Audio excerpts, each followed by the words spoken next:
Politique. L'autre sujet est sportif, Marine. Vous vouliez aussi nous parler d'un petit nouveau dans le monde du foot brésilien, Carlo Ancelotti, qui confirme son arrivée à la tête de la Seleção.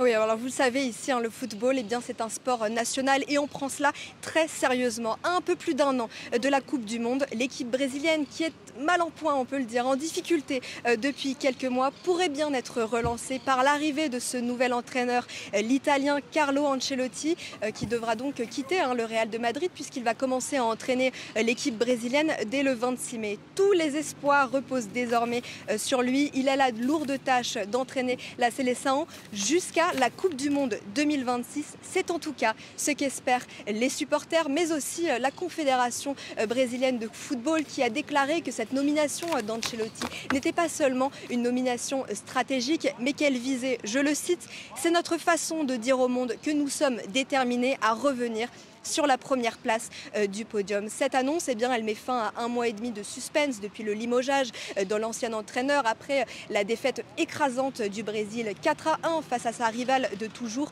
l'Argentine.